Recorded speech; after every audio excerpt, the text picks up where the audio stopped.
omanya kye kyamukola ki ekyamutuusibwako eyo gibagana gyabakwatira LDU is not there. So omuntu yenaga nti LDU basiiwufisa empisa bakoze batya kyekwaso ekyokutimba abantu bbula mbeera abasirikale baffe bo balungi nakati LDU yeze yeyonoonye ekifaananyi kyekwaso. Ekyokubiri okwagala waliwo ne fiya eyinza abantu basigale nga baga nti bano bo baki balungi ekyo nakyo wekiri fiya gyesigaliza. So mu bufunze oli takulimba nti aba LDU bafu. Gavumenti yasalawo okutandika okunyiga abantu. Yasalawo babanyige mutye musigale nga musazeewo okugendera wansi waabwe. Bwe banyiga bwakomawo kaddamu kati omusajja musiraamu ono namaliriza mu bufunze ono omusajja ono weekayuga Ssenfuma. Golooza Ssenfuma bw'aba ayinayo muganda we omulala asobola okudda mu byobufuzi. Ssenfuma amaka gaafa yagamba abaana be yakomako tagenda kuddamu kuzaala. Kitaawe ne nnyina be bamuliisa bamulabirira. Kitaawe asobola okukkiriza omwana we omulala adda mu byobufuzi tasobola. So kino kiteeketeeke kyakubeera nga banyiga abantu mu bugenderevu. Okay, Charles. Bw'oba wano buyekera Museveni bwe yalwana strategy yaabwe wa strategy eri protracted people protracted strategy zimba mpola kati ozimba force bbiri emu mobile gyewala asale Muserege yali akulira endala n'ozimba zono ebeera mu kitundu awo kati zono eyo gy'ozimba ate yezimba force endala ebeera wansi w'abakulembeze ab'ekyalo kati force bagiyita the local defense unit.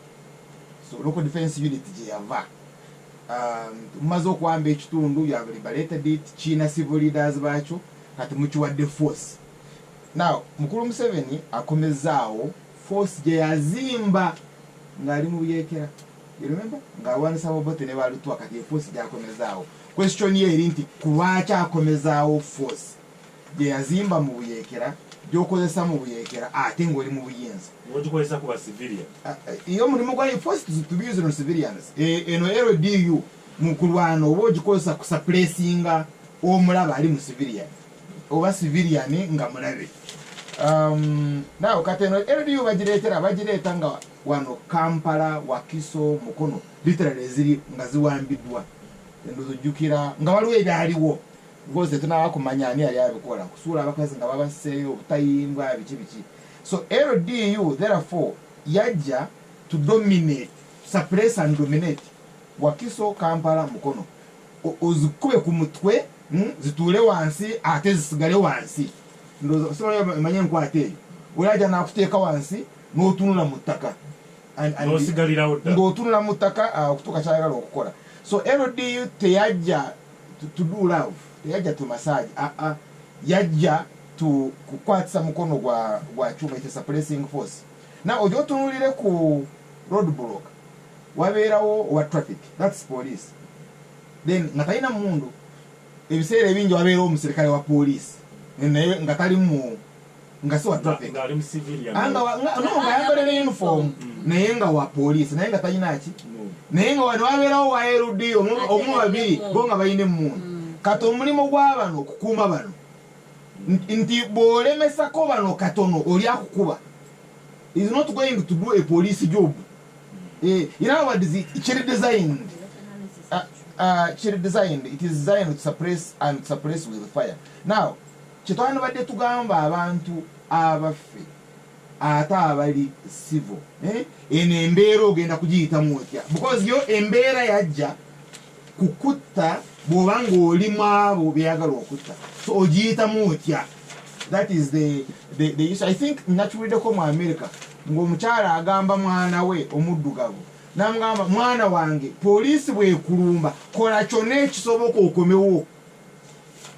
Ebirala tujja kubyogerako later eya rights zo manya why are you profiling me or racist rich those one will look at them naye tujja kubyogerako later kata ya tuli mu nyumba kata awo sitakanyiza awo sikanya ne Luzige ineisa ya koza nakola ko ne Luzige omuntu asecurity yenna sikanya nawe kuyingira mu argument ne local defense unit officer don't actually toyingiranga mu argument kulanka ya mwanga kivundi with the couple bagamba vano bawo bagamba musala to parking awo tokola ki to parking awo so that ne bwago boina argument ye wangule ncha mu right forum eyo si forum ya kuangula argument ya kuangula battle ya kuangula because the guy will suppress you alewa suppressing abera mutufu because that person does not account to you.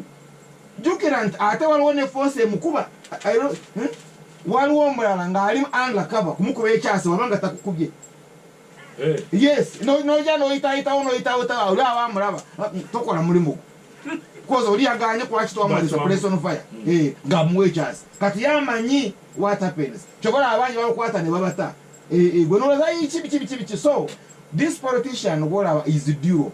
Wana akolaga is sibo because mwagala nyo kubalimba naye ngeri it's military domination bebyola bakukaka kati obuuza kaka yakubulira system balunje safe houses zaabwe bya story bili awo temuli mazima yes atenga fwe twagala nyo atulimba no we are really very entertained nenga bintu byakufa twayogera ku LDU nga bazitandika wano garodio gasimba gani nitulage ensi zo zize tezize kuba zina antibody bine ya immunization ebyo tubase kubagema zize kubateeka wansi ate no mukuri yakyogera nagamba is going to be fire to fire so that's where they are and muzivamu mutya okuzivamu fa abantu okuzimba capacity no manya oli azirese bwezina akola kino bwe tugendako site tugenda kuno wa LDU because ono nokumuzimira kama capacity mu disarming